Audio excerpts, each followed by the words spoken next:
On behalf of the Palmer Land Conservancy, it is my honor to welcome you to the 10th Annual TENACITY Women in Conservation. Yes!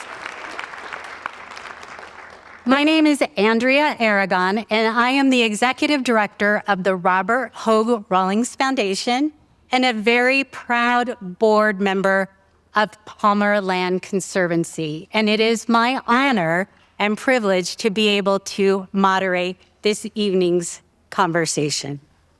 So tonight really is a milestone. 10 years ago, this event began as a gathering of tenacious women in a backyard. And today, here we are in this wonderful theater, joined by each of you who all believe that our land and our water are worth fighting for. Here in the Western US, water is our lifeblood, our history, and our greatest challenge. As we face an era of unprecedented scarcity, especially after this last winter, we need resilience, innovation, and hope. Tonight, we will speak with 4 amazing women who are models of what is possible when expertise meets tenacity. Proof that, as the amazing Joan Baez reminds us, that action is the antidote to despair.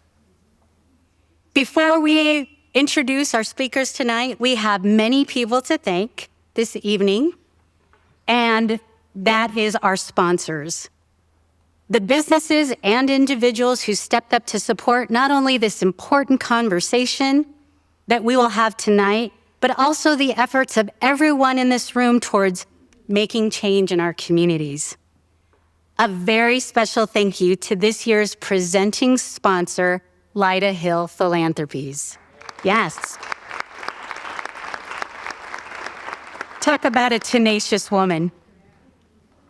Lyda Hill Philanthropies encompasses the charitable giving of its founder, Lyda Hill, including both her foundation and her own personal philanthropy.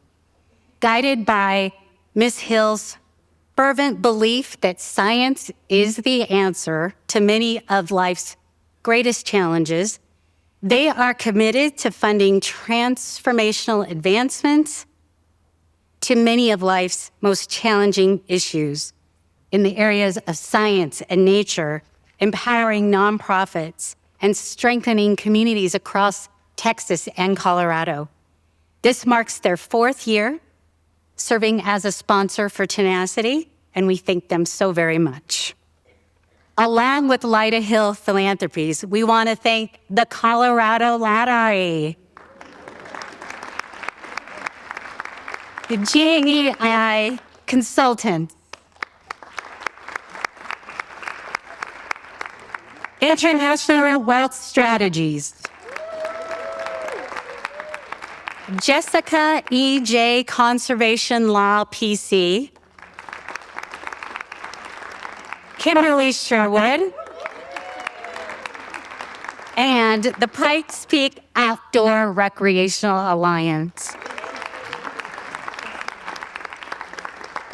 We are deeply grateful to all of our sponsors. Your generosity and commitment makes Tenacity possible. Thank you. Next, I'd like to introduce our Board of Trustees. It is with their leadership that Palmer, since 1977, they have worked tirelessly to protect everything that you and I love about this wonderful home of ours. So Colorado's most cherished places remain healthy and accessible for generations to come. Speaking of leadership, I'd like to extend my heartfelt thanks to a very special group of women who serve as our Women in Conservation Committee. Let's give them a round.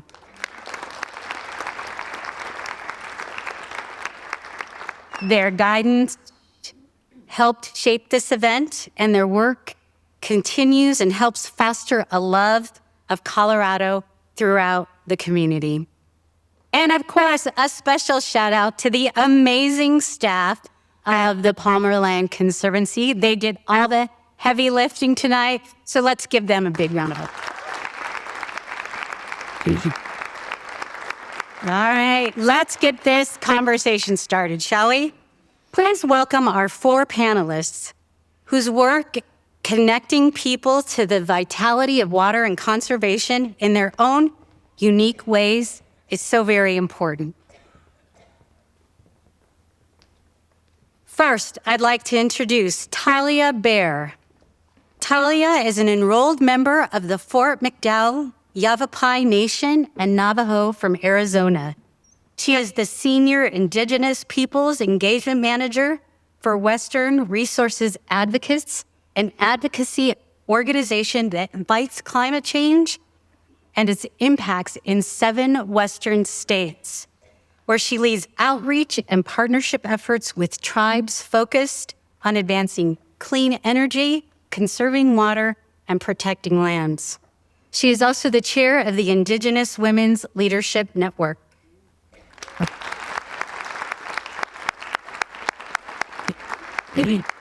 Next is Rebecca Jewett, who has served as the president and CEO of Palmer Land Conservancy since 2014, leading a very dedicated team, working on conserving Colorado's iconic landscapes, working farms and ranches, waterways, and outdoor recreation areas. She has more than 15 years of conservation experience, but when I talk to her, it seems like 50 years, but she's not good.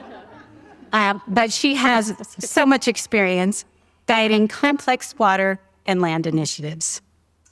Jan Martin is a Colorado Springs native who serves as president of the Garden of the Gods Foundation and Pikes Peak Waterways. Jan served on city council for 8 years and is part of an elite team that created the Colorado Springs Creek Plan to transform waterways into economic and environmental assets for the city.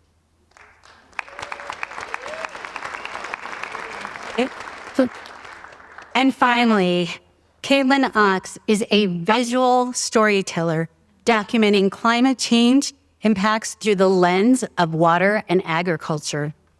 As a National Geographic explorer, she helps farmers tell stories of regenerative agriculture with visual narratives from the U.S. and top producing agricultural regions worldwide, where food producers face pivotal moments of change.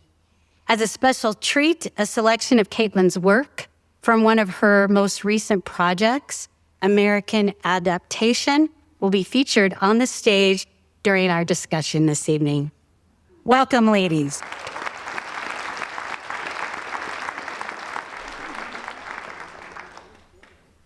Well, it is fantastic to be here with such a wonderful group of tenacious women. And I forgot to also thank all the tenacious women in the audience right now, and the men too. You can be tenacious. Thank you for coming. All right.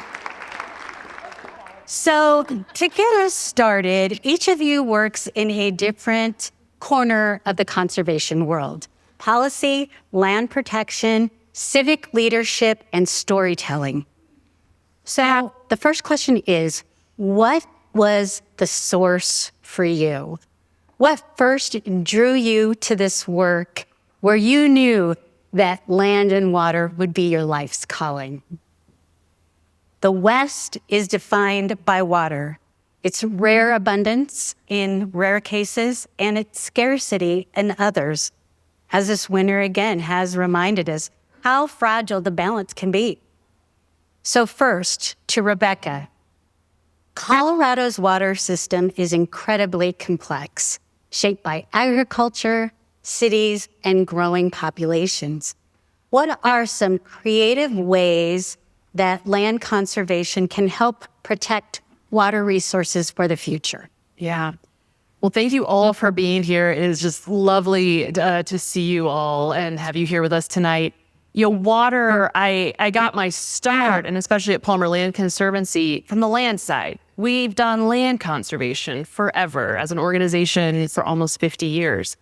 But you can't talk about land without very quickly talking about water. And I've been on a personal journey for a handful of years through my work at Palmer, and have taken the board and staff on this journey with me to this place of really focusing on water as a core issue, alongside land, on its own. I mean, the two are so intertwined. You really have to look at both of them.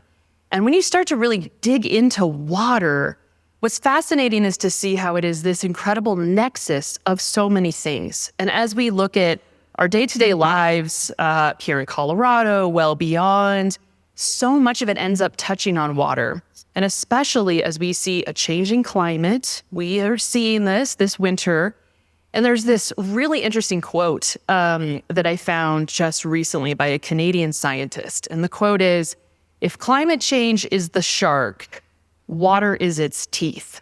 It's such a great quote, because it's visceral. And so the impacts, right, that we see in our world with land, with the weather, we feel it through water. And that's through this lens globally of three things: too much, flooding, right, rising sea levels; too little, drought, wildfire; or bad quality, right, too dirty, which water quality is such a big issue. So here, of course, it is all about too little. We live in an arid part of the country.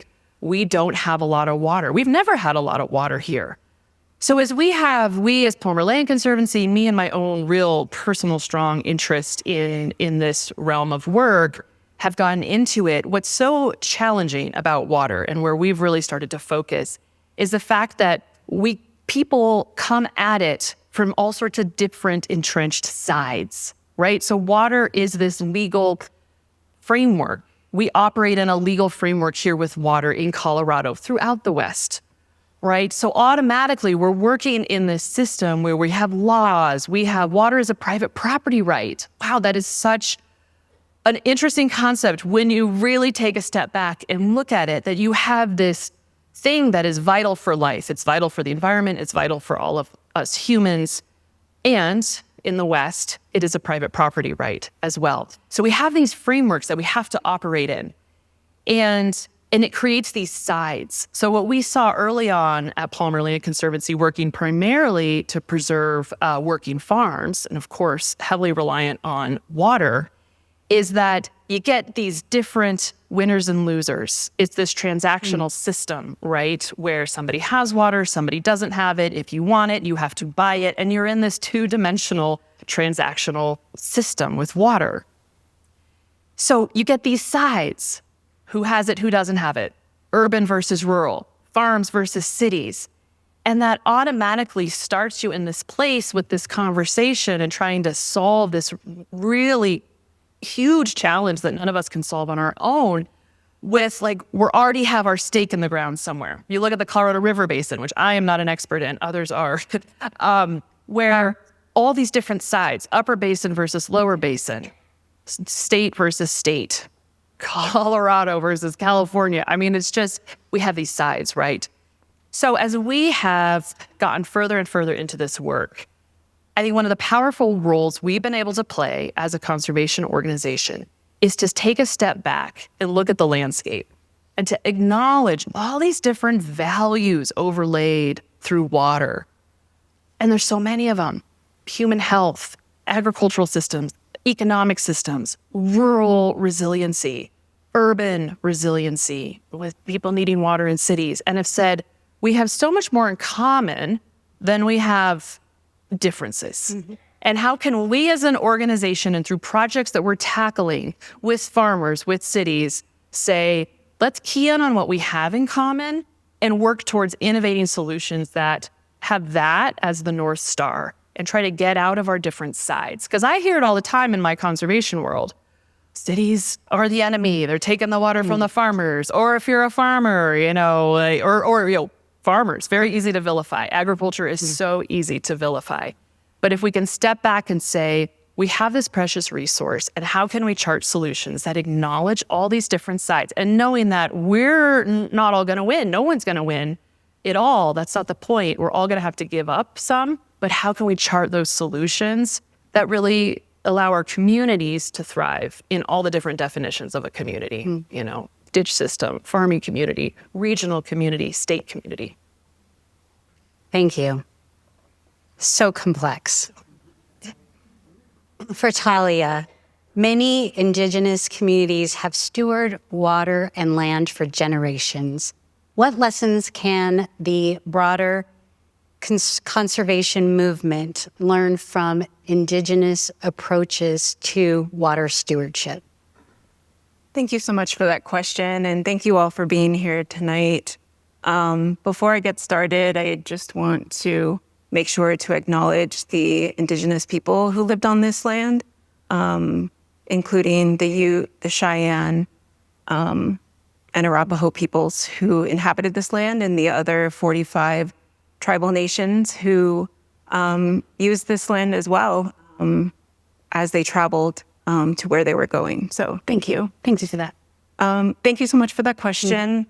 I grew up in Arizona, and I grew up not on the reservation, actually. I grew up in the Phoenix metro area, and I come from two different Indigenous communities. One being the Fort McDowell Yavapai Nation, which is just outside of the Scottsdale area. And then I come from, my family comes from the Navajo Reservation in northern Arizona.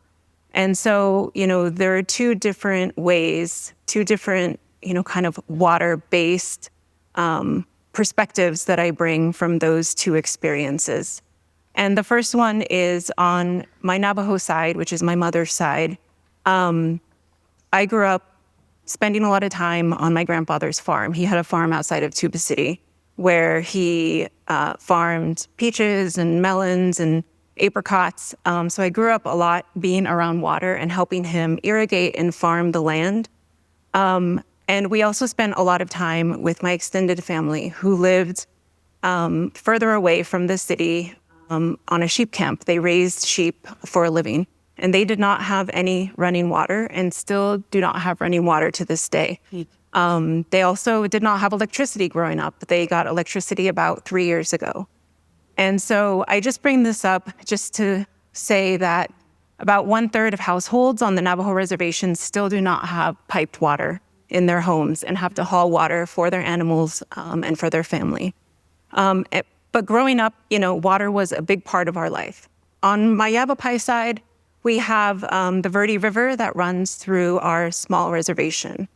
And there is a big case against reclamation before I was born in the 1970s that was going to flood our reservation and make it a recreational lake for the people who live in the Phoenix metro area.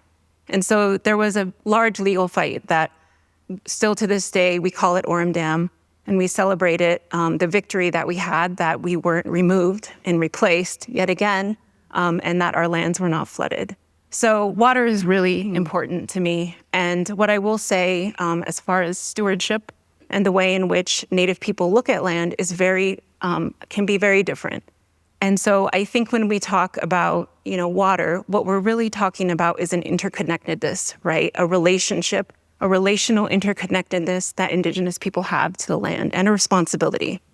And so, one of the ways in which that has translated in Indigenous communities, and this is very recent, is that the Colorado River Indian tribe, which is located on the river, has recently, their tribal council designated the Colorado River with personhood. So it's being designated as a living being. Yeah.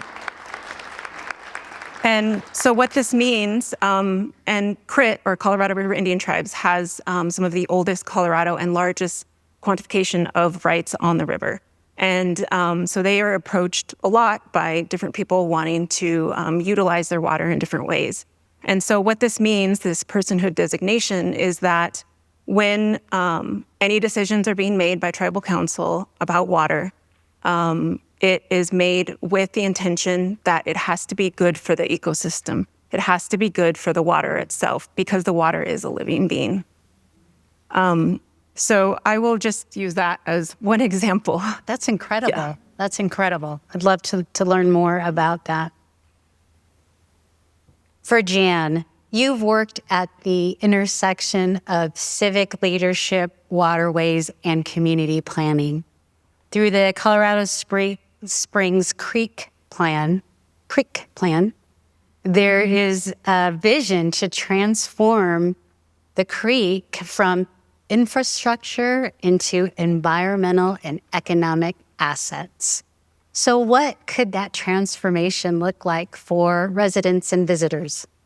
Well, I'm glad you asked.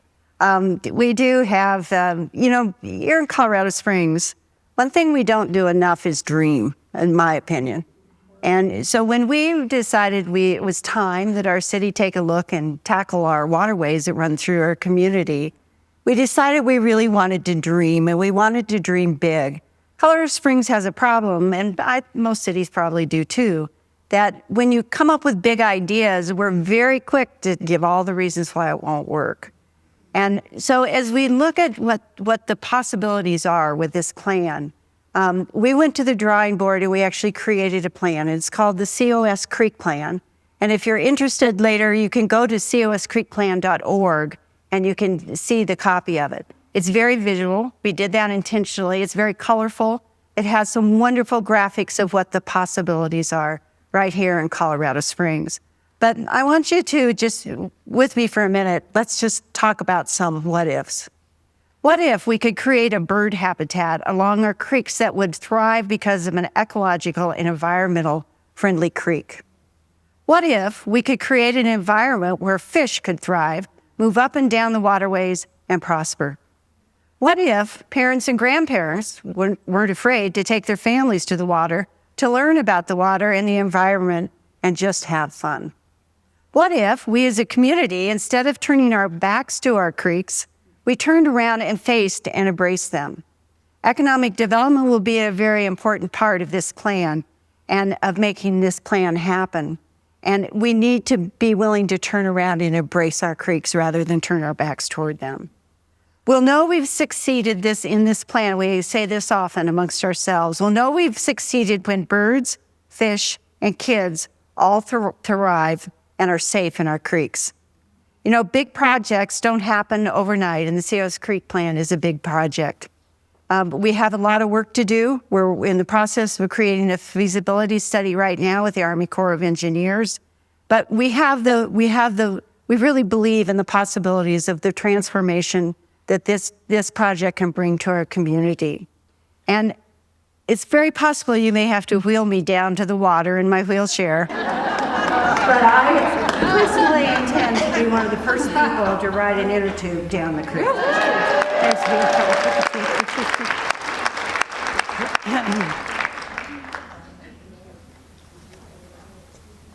Well, we hope to be there with you when that Okay, happens. good. I'm counting on it.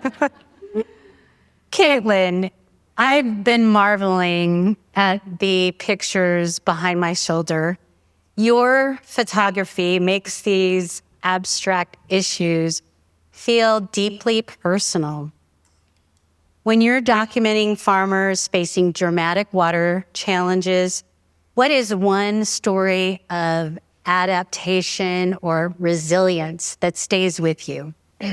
Sure. Thank you. So when I'm in a field with a farmer and we're looking at sort of a section of bare ground that's not planted, where water kind of used to run through, I'm in a relationship with that person, with that land and with the loss. And sometimes there's joy if it's the opposite and the water has come back. But I think that my goal with my work is that when, any of you here look at an image, that you can step into that relationship just for a moment and get a sense of what they're feeling and experiencing. So imagine having 6,000 of your 7,600 acre farm fallowed because you just don't have enough water. This was a reality for the Ute Mountain Farm and Ranch. in 2021. It's what they're probably looking at again this year. It's hard and there's not easy answers. And so I think the resilience is their refusal to give up. Simon Martinez manages a farm. He helped build the infrastructure that brings water from the dam to the fields. Michael Vincente is the lead irrigator. He knows where every single drop of water goes.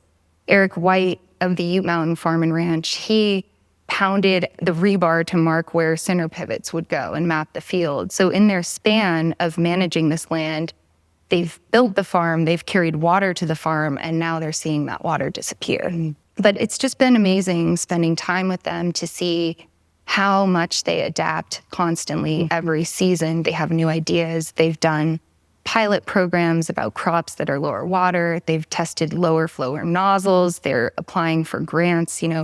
They're doing all of these things because they care so much about this place and this land, and they're really connected to it. And I think that the resilience is not dramatic. It's not this one moment. There's no silver bullet here.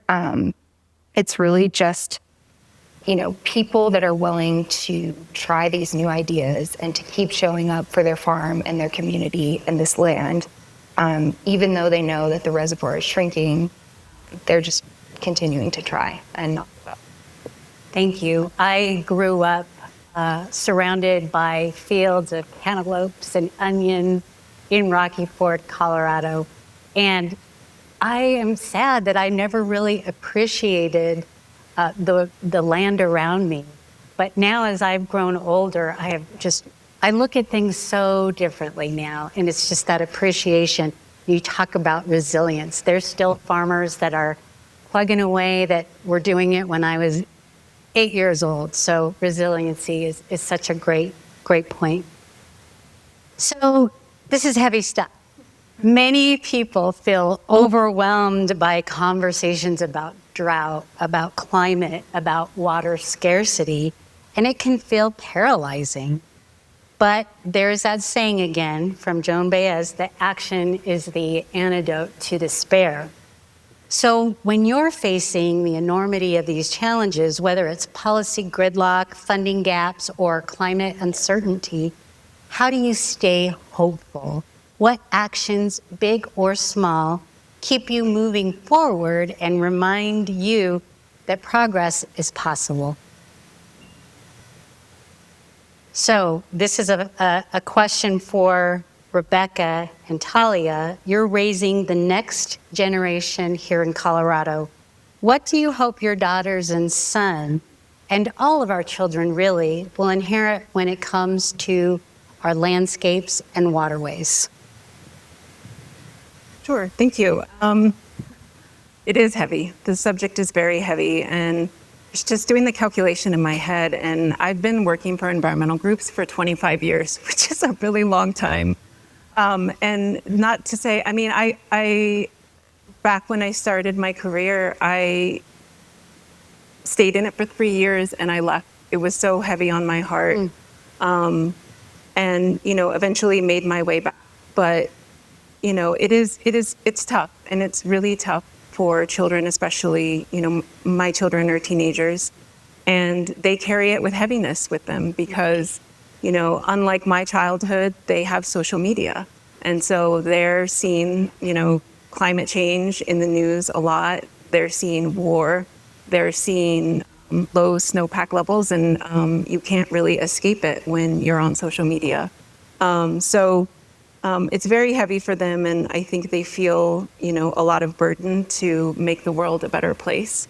But what I hope they take from it is a sense of activism and a sense that, no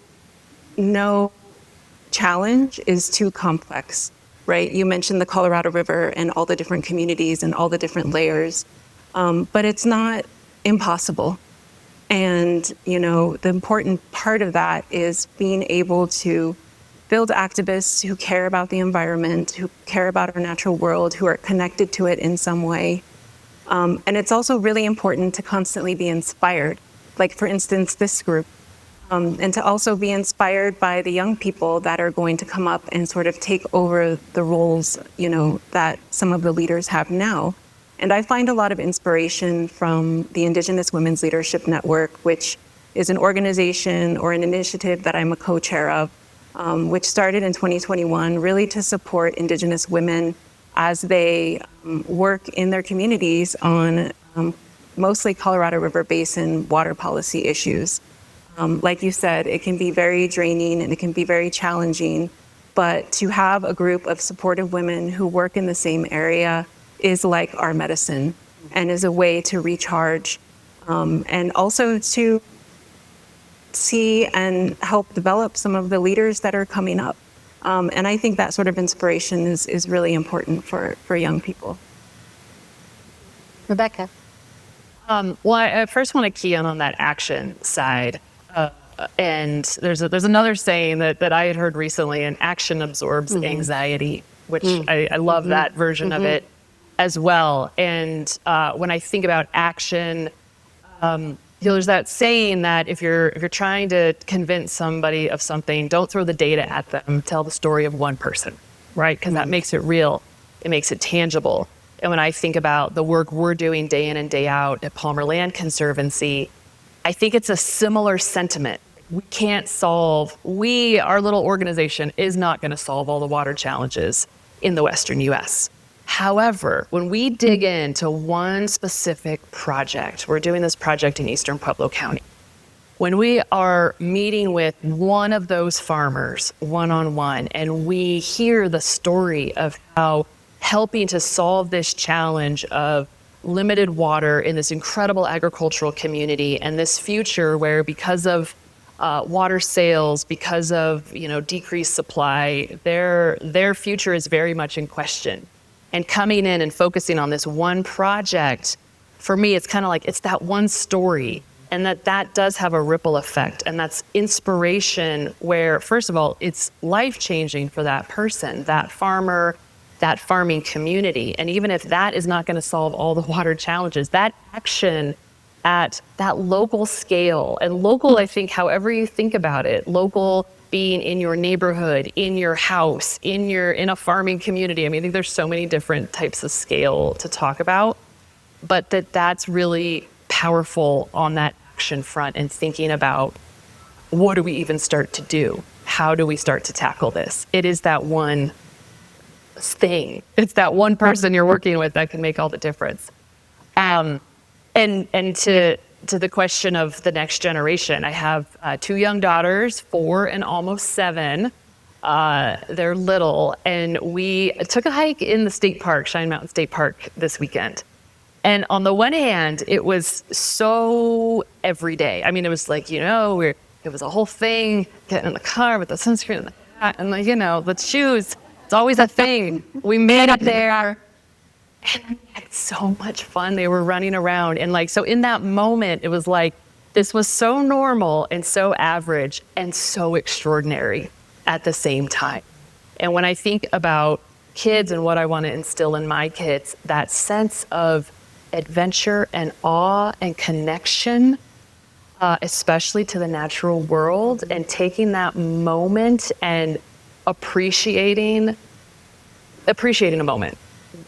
However normal and average the moment may be, there is so much power in that. So instilling that in my kids, that connection to nature, that appreciation, they're at that age where every stick is a treasure. Their pockets are bulging, and keeping a hold of that, having them really, honoring that in them, and then carrying that through, hopefully, as they grow up. I'm from Colorado. And so I know that was instilled in me as a kid, spending time in nature, and that is part of my DNA. And I have to remind myself today, in the busyness of every day, of the awe of a moment, the beauty of Pikes Peak, the beauty of the Arkansas River in any given completely ordinary moment of it actually being extraordinary. And if they can carry that forward, I think that mindset, that perspective is resiliency and grit in the face of all the challenges that they are going to be facing. Well, so thank you for bringing up action and what's action you can take. I want to circle back around on that and hear from some of you. What are some of the actions, big or small, that will keep you moving forward and remind you that progress is possible? Who would like to start? Jan, would you like to start? Yeah, I'm glad to. You know, we've been working on the creek plan for 5 years. And right now we don't have a lot to show for it. When we talk to the community, well, let's go down to the creek and see all that we've accomplished. We've been building the foundation so that we can accomplish great things down the road. But you ask how we stay hopeful. And, you know, when we very first started this project, the first thing we had to do was meet with the Army Corps of Engineers because they manage all the waters in the country. And so we met with them, they brought them out here, we took them on a trip of the waterway and where we planned our project. We came back for lunch and the very first thing they said to us was, "You're not thinking big enough," which we thought we were really thinking big. And so they challenged us to think bigger. And so our project now started at 6 miles. It's now an 8-mile project from Garden of the Gods Road all the way down to the El Pomar Center down south of town. And it's those kinds of things that happen that really are encouraging to you. But you know, for us, mostly, it's been the people and it's been the community that gives us hope. We've been out and spoken to several groups and talked to them about our project and the creek plan. And almost to a person, everybody is excited and wants us to succeed. And, you know, knowing that is all it takes for us to want to get up every day and go do it, go keep working on it. Because we really believe that this project is transformational for the city of Colorado Springs and has the potential to do that. We're the only city along the Front Range that hasn't addressed their waterways through their city. There's Pueblo on the Riverwalk. There's Fort Collins has done amazing work. There's Denver in the Platte River. So it's really time for Colorado Springs. And we are encouraged every day by the possibilities and the excitement that we feel in the community. All of our elected officials, the mayor, the city council, our Washington officials who had to approve this project in Washington, D.C. We got ours done within 2 years. We got it approved through Washington, where it took Denver 7 years to get the Platte River project passed. So we know we're on the right path, and we're just filled with excitement. So we bounce out of bed in the mornings. Yeah, I'm excited too. I can't wait to see it. Oh, that's going to be wonderful. Awesome, awesome. Kaylin. Yeah, sure. So I think, you know, having spent so many years of my life observing water and trying to visualize it, where it is, where it isn't, what its presence and its absence means, I've come to think of attention as itself as being in action. And I think everyone here has a capacity to take their attention and direct it towards something in their life that is worth saving or preserving. And, you know, it could be your backyard, it could be your street, it could be your neighborhood, like this project you're working on. But I think, you know, maybe it's bigger, maybe it's in national parks or a river. But I think that just the determination to not look away, to not stop paying attention just because it might be hard, I think it's a really important time for everyone to just persevere, I guess. And I think, you know, asking what we can give, caring enough to notice how these places are doing. I think, you know, that in itself is something, that the action of showing reciprocity. Would you like to add, what keeps you hopeful? What action do you take to keep that hope alive? I think public engagement is really important. And I know sometimes these processes can be really complex, and sometimes they're not so transparent. But I think public engagement at whatever level is really important. You know, even in the Colorado River process, there is opportunity for public engagement. And I'll just say, one of my coworkers, John Berggren, who's our policy advisor on Colorado River issues, had his 3-year-old daughter submit a drawing of protecting fish to the last public comment for the Colorado River, and it got through. and everybody loved it. And so I think public engagement, can start very early. And I think organizations like yours, like WRA, are there to support the public engagement in a lot of these processes and walk through, what's happening next and where can you go. And even some organizations will have letters already submitted. So I think it kind of gets to your point about that you said earlier. I can't remember what you had said exactly, but really like feeling like you're being active, and doing something kind of lessens a little bit of the stress that you have in the moment. Yeah. Well, this event tonight is a great example of that. I love that. I'm just so pleasantly, not surprised, but just happy to see so many women that truly care about conservation. It's really cool. Rebecca, anything that you want to add to that? Yeah. At my core, I feel like I'm a problem solver and a builder. Like, give me a good problem to chew on. And as I've worked on water with my incredible team and my board and partners, what gives me hope is that there are solutions out there. They may not be easy, but these problems are solvable. We have an incredible amount of innovation that we could put into place. I have so much faith in humanity to solve challenging problems. And I was at this water conference like a month ago or so in California. And one of the things someone said is part of the challenge with water is actually that we have never really paid for it. What we pay for water right now is more the infrastructure. And I know there's friends from Colorado Springs Utilities here who might have a lot more to say about how payments are actually calculated. That might be an oversimplification, but historically it's just been there and we use it, right? And it's the infrastructure that's cost a lot of money. But if we start to get into this recognition of how valuable this resource is, and if we come together and again, think about it through the lens of different values and start to really get creative. And at the same conference also, there was a woman who was railing about the Colorado River Basin challenges, as we all can do, and saying, we really just have to work together more. Like, enough with this upper and lower basin distinction. And then she said, so here's a crazy innovation for you all to chew on. Let's bring desalinated water from the Pacific Ocean. Let's apply that to the Central Valley in California. Let's take the water savings from the Colorado River that would have been used there, and then let's disperse it across the rest of the basin. Ta-da! I mean, that would be incredibly, there are so many challenges there, right? But to at least have a crazy, wild idea gives me hope. And when we look at our part of the world and here in Southern Colorado, and we look at the challenges that we face with water scarcity, and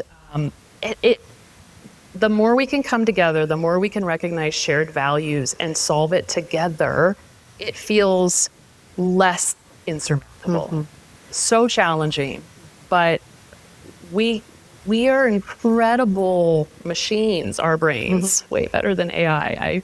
And if we can come together, I think we can solve it. So I think it is more of a human problem than maybe it is a natural resource problem, but let's start to tackle it through the lens of our human systems and how we can really recognize an outcome that works.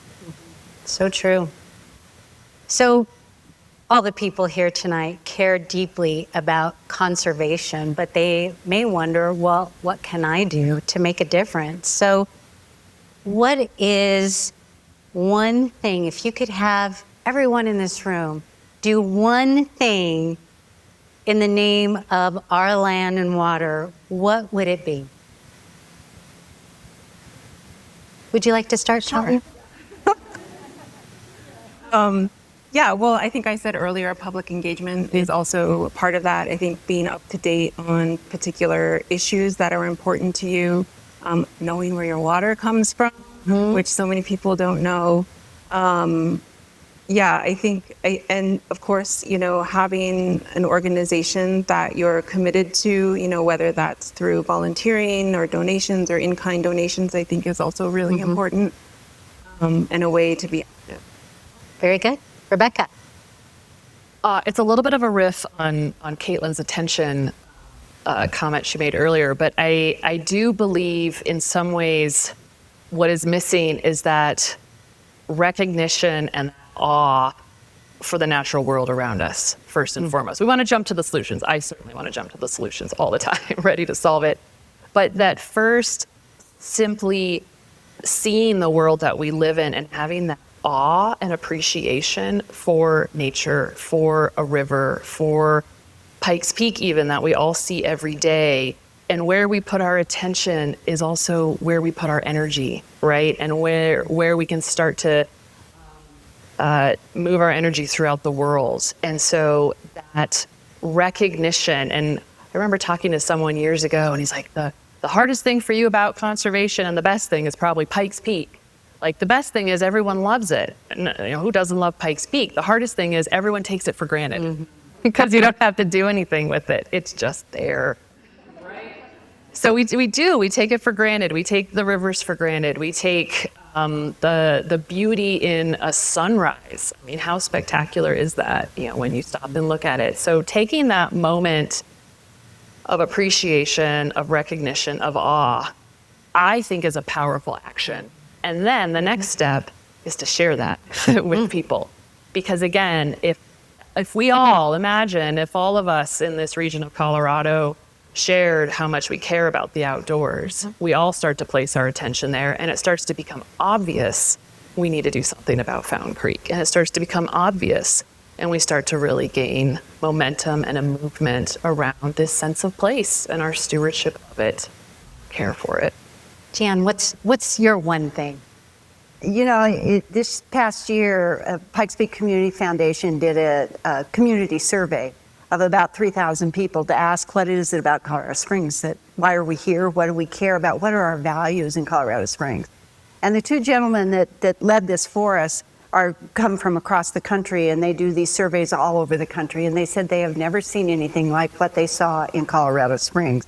And you can probably guess what I'm going to say is our number one value and reason that we are here. It's truly because of our environmental assets. And they're unmatched anywhere, we believe, unmatched anywhere else in the world, and are truly part of who we are and our souls. So I'm president of the Garden of the Gods Foundation, so I spend a lot of time working with the Garden of the Gods to be sure they have the funding that they need to handle 5.6 million visitors a year, for goodness sakes. But one of the policies that the Garden of the Gods has is called Leave No Trace, and many of you have probably heard of that. But what it means is when you go into the park and carry all your goodies and all the people and all the things, that when you leave the park, you've left no trace that you were even there. And so when you leave, no one even knows that you visited. And that's Yes. something that every one of us can do, and every trail, every park, everywhere we visit in Colorado Springs. And we have some of the most magnificent places to visit there is in the world. But just be sure when you leave no trace. Yes. Well said. Caitlin. Yeah, I would say I think you should remember history. I think that the reason that this river endures and some of the pristine wilderness spaces around it are here is because for generations people have loved this river and they have chosen to fight for it, for the survival of these places that are around the river, right? And I think that we understand that that's made a difference. Like the dam you mentioned, there were several dams in Grand Canyon that were also supposed to be built that didn't happen. And I think that, we have the choice to protect what is irreplaceable, and that's kind of a defining theme in this river's history. And I think we still have a lot of those choices right now. All right, thank you very much. So if we are standing here 20 years from now at the 30th anniversary of Tenacity, what would success look like for Water in the West? And maybe I'll start with Hannah. Well, I'm not a good one to start with because I don't have any idea what we're going to do with water. And particularly after this last winter we've had, those of us, and I'm a native here in the Springs, I've never seen anything like it. I've never seen a winter like this with so little moisture. So I'm not a good one to ask about what the future holds today. I'm very pessimistic. But I do believe, and you know, when I served on city council, I was part of the utilities board. And utilities over the last 30 years, you know, we're using as much water today as we did 30 years ago, which is really hard to believe with all the growth that has occurred in Colorado Springs over those 30 years. But it's due to our conservation. Mm-hmm. And the problem is we have sort of reached the point of where we can't conserve anymore, we can't squeeze any more out. And so the next generation, the next couple decades are going to be really important for us to figure out how to live compatibly with the water that we have and the environment that we've built. So it's not going to be easy, and I don't know what the answer is, and I don't know what it's going to look like in 30 years. Sorry. Yeah. Well, that's an honest answer. But we will be inner tubing down the road, right? Okay. All right. That's right. Awesome. All right. Talia. Yeah. I think you said 20 years, and 20 years sounds like a long time, but I think in water years, it's not a long time at all.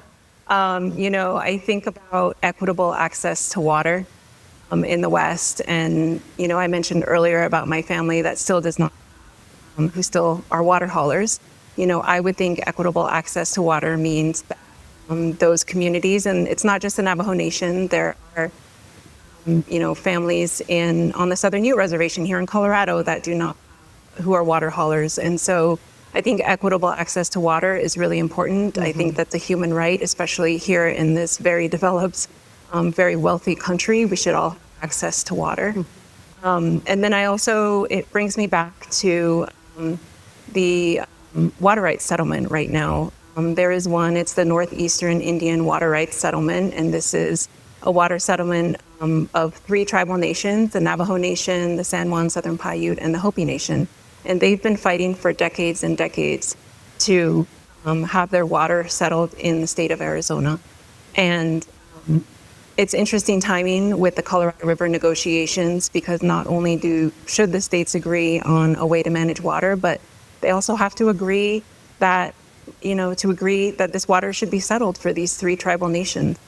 And so when I talk about, you know, equitable access to water as in the future, I would hope in 20 years, but as I said, water has been here forever. Water is what made this earth. So 20 years seems like a very short timeline to me. Caitlin. I think that, you know, success would be if the states, the basin tribes, and the federal government, as well as Mexico, all share this river, currently kind of under different frameworks that sometimes work together and sometimes don't. I think if there could be a consensus and kind of a new framework that is able to look at the big picture, like what does sustainability for this river look like for us all? Like not for the upper basin, for the lower basin, not, you know, but for everybody. And I think that, you know, the reality is of water being life is just so clear. Like you see it in the land, you see it when it's there and when it's not, what happens. And I think that seeing this in so many contexts across the length of the basin, you know, from the headwaters to I've been down to what is left of the delta, which is really nothing. The question I keep coming back to is who's looking at all of this together? Where is the long-term vision for the whole? I think that the veins of a river don't follow state lines or international borders. And I think it's a really delicate, interconnected system that, as you said, made this place and has been here for a long time. And so I think that that is the question for success for this basin in 20 years or 200 years or 2,000 years or however long. Thank you. Rebecca. Yeah, I talked earlier about how this is such a transactional system that we work in. Willing buyer, willing seller, you know, water is a private property right, and that pits all these different sides against one another. And for me, success, and we've been talking about this at Palmer Land Conservancy as we've stood up a Western Water Initiative, that our vision is that these these uses that are perceived to be competing actually stand alongside one another. And we are utilizing this incredible resource across, environmental needs, city needs, agricultural needs, tribal needs, that we see these things that are currently just at odds with each other, and it's kind of everyone for themselves. How do we do it? And we're going to have to continue to work within the legal framework. That is the system that we have. We're overturning that anytime soon. But how do we, project by project, maybe one ditch system at a time, one city at a time, play with new tools, new innovations that bring sides together? So for us, our main focus has been farming communities and cities, one project at a time. And how can we take this framework and say, okay, these are the realities on the ground, but let's also, we have so much more in common, as I said earlier. We all mostly want the same thing. Nobody wants a farm to go dry. Nobody wants the Pueblo chili to disappear in eastern Pueblo County, guaranteed. Especially not a city. And so we have so much more in common.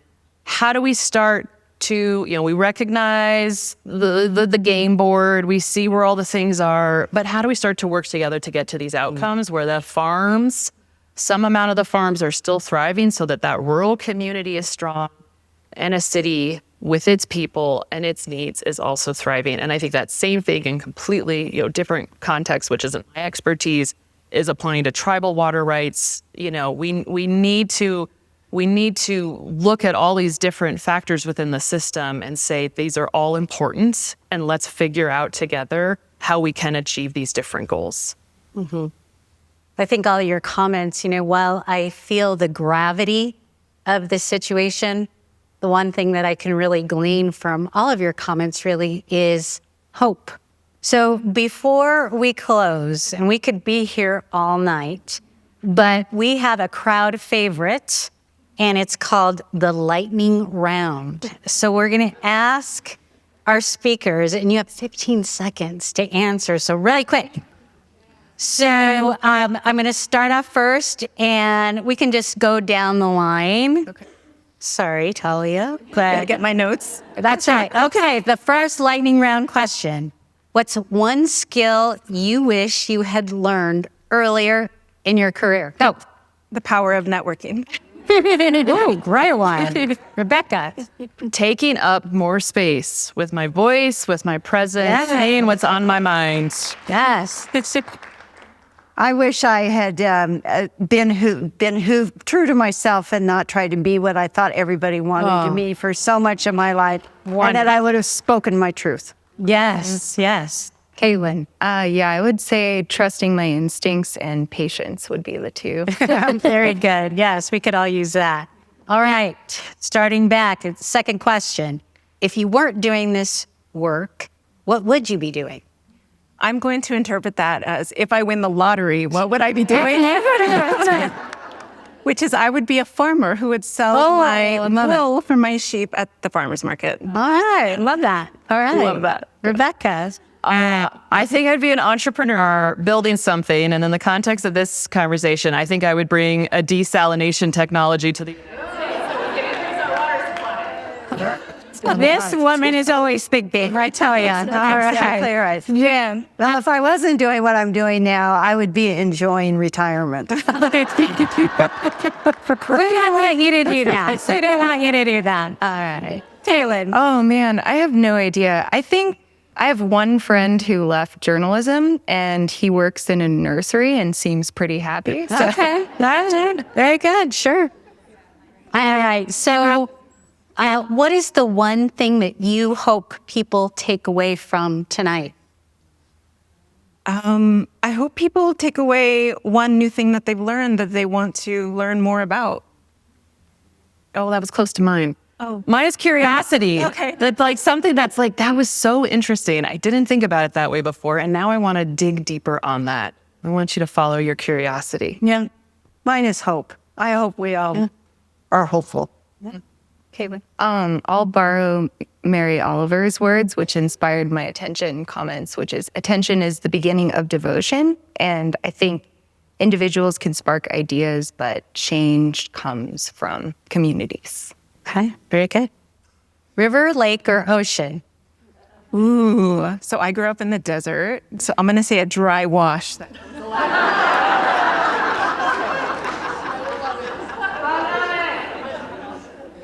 I'm gonna say river because that feels like home to me. I grew up in Colorado, and in particular, there's a very specific stretch of the South Platte River. That's very special. I'm going to say creek because we live on our creeks. I'll choose ocean. I grew up in the Northwest. so, Okay, yeah. that makes sense. That makes sense. So, what is a tradition or ritual that keeps you grounded? I run. I'm a big runner. I run every morning. I love to watch the sunrise when I run, when I can. So that's what I do. I love that. For me, it's walking in all forms. Hiking when I was younger, I've always been a mountain climber. Now it's more neighborhood walks, walking through cities. Walking solves it all, I feel like. Good. Well, spending time with my friends solves all my Very good. problems. Oh, Yeah. Swimming for me. Yeah. all right. Great. What does tenacity mean to you in one word? Resilience. I'm going to break the rules. It already is one word. So I'm going to define it with 4 words: focus, purpose, grit, and action. All combined. Very good. Persistence.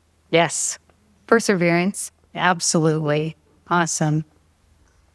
Well, goodness, we have come to the end of this panel.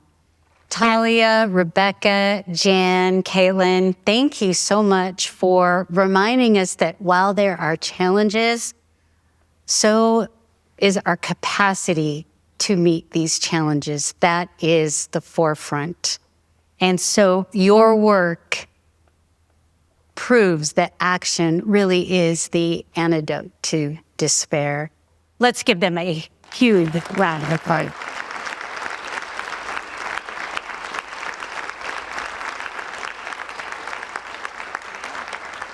As you all leave tonight, I invite you to choose your action. Follow the work of these incredible women via the QR code that's in your program. Share what you learned with someone in your life. And join the Palmer community and get involved. Become a donor. No amount is too small, and every donation is an investment in the work of conservation. It is so very important. And remember that every action that you do, no matter how small, really truly does make a difference. Thank you for a decade of tenacity. We look forward to the next 10 years. Have a great evening.